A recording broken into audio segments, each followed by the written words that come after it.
Now on Broadway, An Enemy of the People is a New York Times critics pick. Jeremy Strong is one of the great actors of his generation, hails the Chicago Tribune. In a performance the Wall Street Journal praises as powerfully affecting and bitterly funny. Michael Imperioli sets off sparks, cheers the Hollywood Reporter. Victoria Pedretti is luminous, raves variety. From director Sam Gold and playwright Amy Herzog, An Enemy of the People is urgent, electrifying, and haunting, declares USA Today. An Enemy of the People, on Broadway through June 16th only.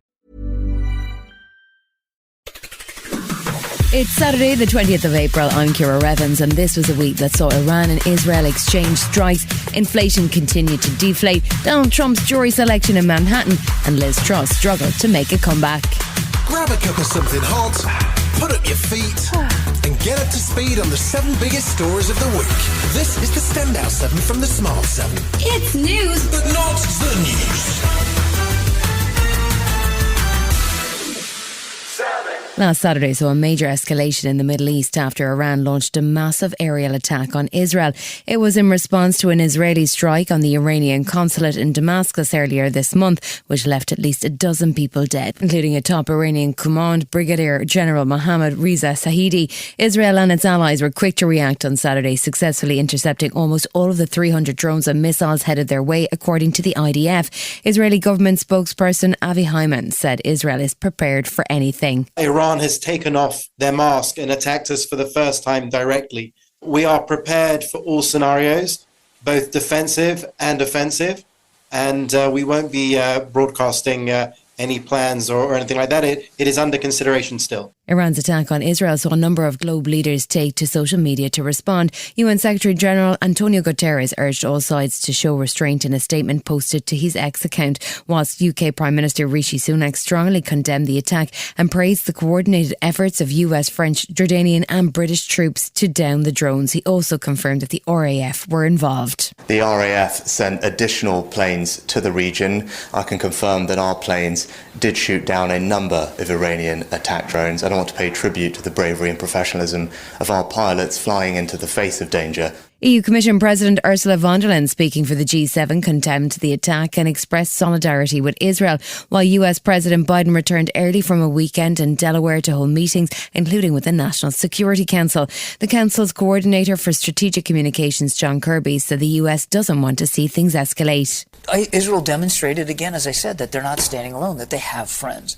The president's been clear, we don't want to see this escalate. We're not looking for a wider war with Iran. The coming hours and days will tell us a lot.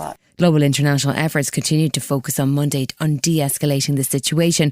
French President Macron reiterated his country's support for Israel, but called for an avoidance of any escalation. UK Foreign Secretary Lord David Cameron was also calling for calm on Monday. We are urging them to think with head as well as heart, to be smart as well as tough, and to recognise Iran suffered this defeat. And I think that the right thing to do is not to escalate. Monday night saw Israel's military chief of staff, Lieutenant General Hezi Halevi, declared that Iran's attack could not go unanswered. An Israeli diplomat, Orly Goldschmidt, said for the security of Israel, an attack on the scale of Saturday has to be responded to so that it doesn't become a regular occurrence. We are listening very carefully to our allies, but at the end of the day, we will have to defend ourselves against this Iranian threat. We want to make sure that they are deterred. What happened on Saturday cannot happen on a daily basis. In the House of Commons, Prime Minister Rishi Sunak provided details of the UK's role in what Israel are calling Operation Iron Shield, which proved extraordinarily effective due to support from the US, Jordan, France and the United Kingdom. He described the attack on Saturday as the act of a despotic regime and drew links between Iran's drones and Russia's continued air assault on Ukraine. The threats to stability are growing, not just in the Middle East, but everywhere. And we are meeting those threats time after time, with British forces at the forefront. Rishi wasn't giving details of British troop involvement in the incident, but did confirm the RAF jets played an important role. He also promised that there would be additional sanctions on Tehran as a result of the attacks. Labour leader Sir Keir Starmer did strike a slightly different tone, however, as he also criticised Israel's initial strike on the Damascus consulate. We support the defensive action taken by the UK over the weekend, and we welcome the Prime Minister's call for restraint. Prime Minister Rishi Sunak spoke to Israeli PM Netanyahu on Tuesday evening and reiterated his call for calm and for an increase in aid for those in Gaza.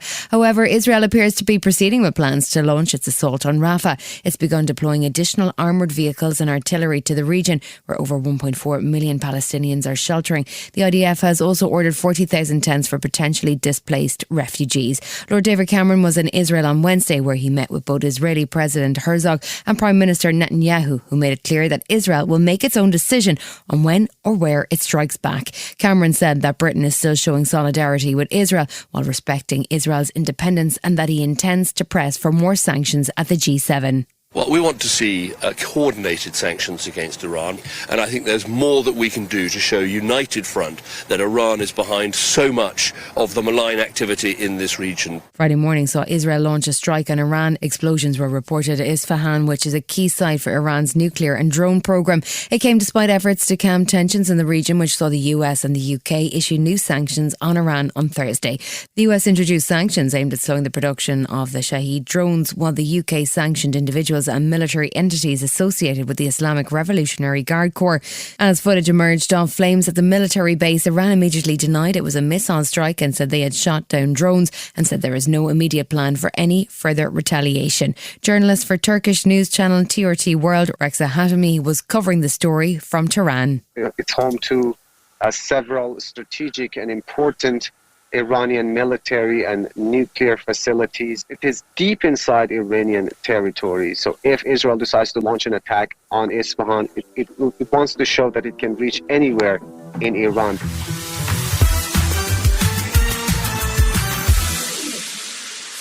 This week saw a row over free speech in Belgium, more Tory sleaze allegations, and some good news on inflation. Tuesday saw some of Britain's right-wing politicians involved in a row in Brussels, not with the EU, but with a local mayor who objected to a far-right conference that was taking place. Nigel Farage and former Home Secretary Suella Braverman were both on the bill for the far-right National Conservatism Conference on Tuesday in Brussels, an event which was also due to be addressed by Hungarian autocrat Viktor Orban. However, the mayor of Brussels cancelled the event and sent police to wrap it up early.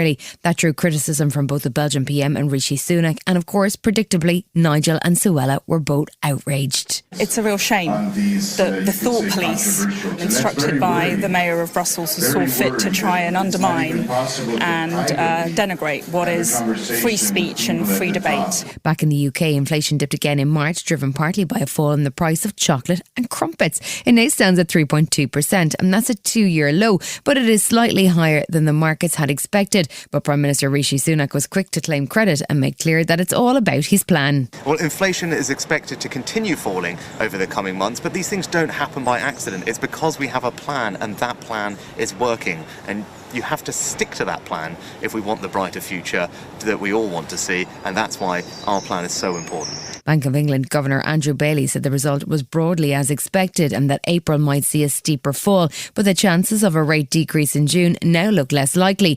Chancellor Jeremy Hunt says that we've come a long way from the dark days of 2022. That situation we were in 18 months ago with inflation at 11.1%, that is well and truly behind us. And if you're looking forward, the IMF today are saying that the UK will grow faster than France, Germany or Italy over the next 6 years. So we think we have very strong growth prospects. The Tory party has spent the best part of 2 weeks attacking Labour Deputy Leader Angela Rayner at every opportunity over historic allegations of mishandling the sale of her council house.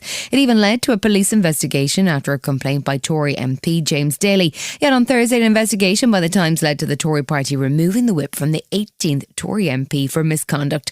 Mark Menzies was accused of misusing campaign funds in a truly bizarre story, which involved alcohol and late-night calls to his staff asking for help because he'd been threatened by some bad people. He disputes the allegations, but Labour's Lucy Powell says there are serious questions. Today's revelations are extraordinary, but they raise some very serious questions about the misuse of funds, also how these issues are handled by the Conservative Party.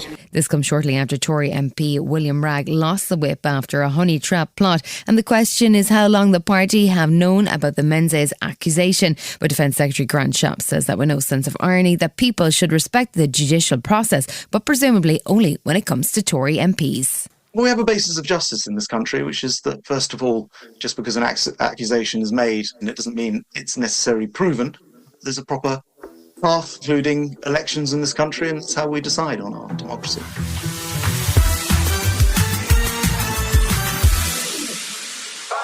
The Safety of Rwanda bill headed back to the Commons on Wednesday with more amendments added by the House of Lords. The proposed changes were intended to offer more protection for claimants and try to bring the bill into line with UK law, but the amendments were rejected in the Commons and the bill then ping-ponged back to the Lords one more time.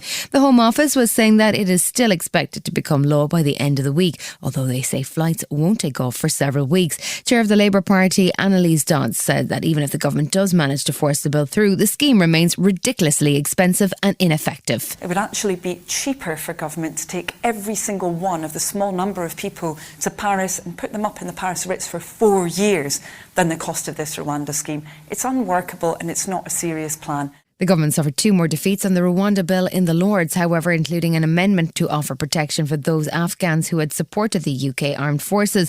That meant the bill will be delayed until at least next week, which led to an angry backlash from Home Secretary James Cleverly. Tory MP and former Minister for Foreign Affairs, Riemann Christie, couldn't understand why the PM hasn't just pushed the legislation through. At the end of the day, the public want us to get on and get it done, and we want to do it. This lot, the Labour lot, have delayed. We've got a plan, but we need to get it through. And I would add vote on it, and therefore we get those planes off and make sure that this policy, delivers what it needs to be delivering, which is deterrence. Labour leader Sir Keir Starmer has run out of patience with Rishi's Rwanda plan, and he said it's missing the point. It is absolutely important that we stop the small boats coming across the channel. And that's why I've always said we've got to take down the criminal gangs. What will not help is the Rwanda gimmick, which has cost an absolute fortune. One of the amendments which the Lords are insisting on is an exemption for Afghan interpreters who supported British armed forces, something that seems both sensible and practical. However, up to now the government has refused any compromise, but Tory peer Lord Jackson thinks there's a chance that one amendment could get through. I do think there is a moral case for looking after the people that gave great service to us in the war in Afghanistan. If there can be some kind of compromise, I would be prepared. And I think the government would be willing to look at that so that there was some cross-party consensus on that.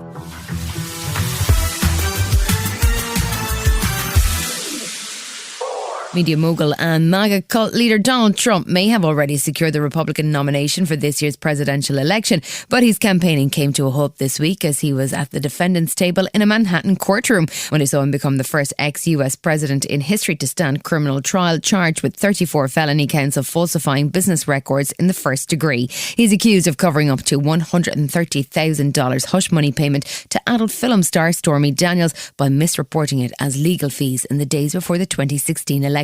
But Donald didn't seem too fazed about his upcoming jury selection. On Monday in New York City, I will be forced to sit fully gagged before a highly conflicted and corrupt judge who suffers from TDS, Trump derangement syndrome. This all dates back to Trump's first run for president when he conspired with the CEO of the National Enquirer to catch and kill stories that could prove damaging to him. Stormy Daniels received $130,000 in payments, which was listed as legal fees to lawyer Michael Cohen. Trump is facing a 4-year prison term, and the week saw the laborious process of jury selection getting underway. It proved difficult to find suitable jurors between the polarising effect of Donald Trump and Fox News, who seemed hell-bent on breaking the anonymity required by the court. At least one juror, a nurse, dropped out because her friends and family were able to identify her from the descriptions printed by reporters covering the trial. This woman was rejected from the jury pool but spoke to reporters outside and described what it was like seeing Donald in court. You know, he looked less orange, definitely, like more yellowish, like yellow. Nothing else than that. He doesn't look angry, or I think he looks bored, like he wants this to finish and go do his stuff. Still to come on the Standout 7, Liz Truss tries to make a comeback and the smoking ban gets its first vote. Right after this. Now on Broadway, An Enemy of the People is a New York Times Critics' Pick. Jeremy Strong is one of the great actors of his generation, hails the Chicago Tribune. In a performance the Wall Street Journal praises as powerfully affecting and bitterly funny. Michael Imperioli sets off sparks, cheers the Hollywood Reporter. Victoria Pedretti is luminous, raves variety. From director Sam Gold and playwright Amy Herzog, An Enemy of the People is urgent, electrifying, and haunting, declares USA Today. An Enemy of the People on Broadway through June 16th only. Welcome back.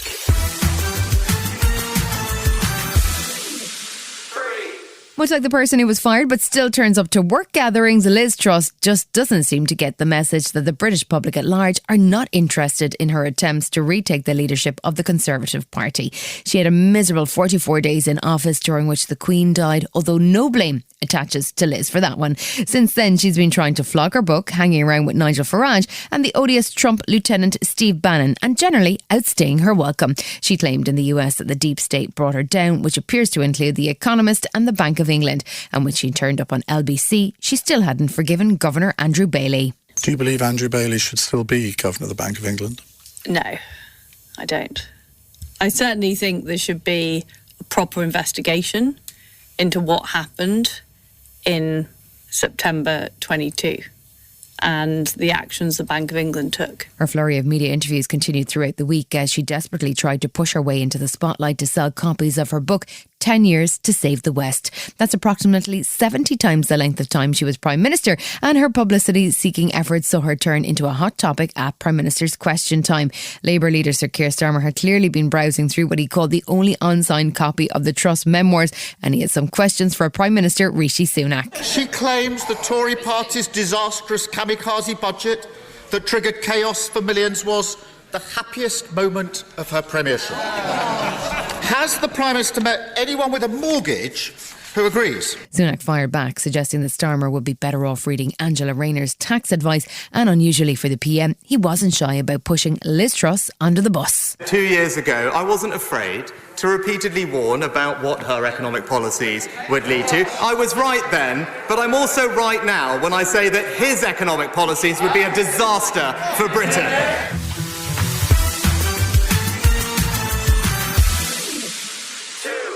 One of Prime Minister Rishi Sunak's theoretically uncontroversial pieces of proposed legislation is the incremental smoking ban. It sees the age at which people can buy cigarettes gradually increase to create generations who will never legally be able to buy a cigarette.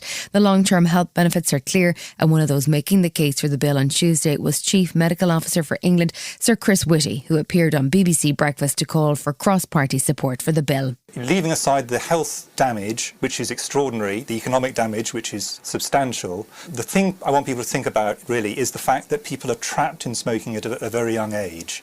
And once they become addicted, their choice is taken away. Unusually, the bill was an open vote with no party whips, and it passed the first stage on Tuesday night, but over 100 Tory MPs abstained and 57 voted against the Prime Minister's plan. Apparently, banning smoking is not a Conservative idea and has attracted criticism from health icons like Boris Johnson. Liz Truss turned up again and was equally keen to be heard, worrying that the next step could be sugar allowances or a limit on how many drinks one might have. We should absolutely protect children while they are developing decision-making capabilities. But we're a free country.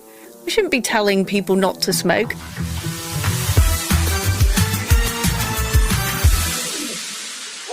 Against all the odds, Clarkson's Farm is back. You might remember Jeremy Clarkson very nearly got cancelled himself after a misjudged article about Meghan Markle, which became the most complained about piece in the history of the press regulator. But despite that, and probably in part because of his apology, the farming show we love has been renewed for season 4 and filming has already begun. In the meantime, season 3 is due to be released in 2 parts, with the first 4 episodes on Friday the 3rd of May and the remaining episodes a week later. The trailer for the new season just dropped, and it continues all the usual chaos, along with Caleb, Piglets and Rishi Sunak. I've got a new thing. Pigs. Pigs? It'd be fun to have little piglets running around. Oh, Christ. Where's one of the pigs been sick in my pocket? Get the biscuits, darling. Get the biscuits. Which one for? Mushrooms.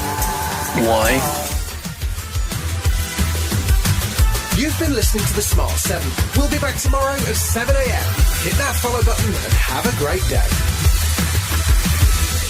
Give us 7 minutes, we'll give you the world.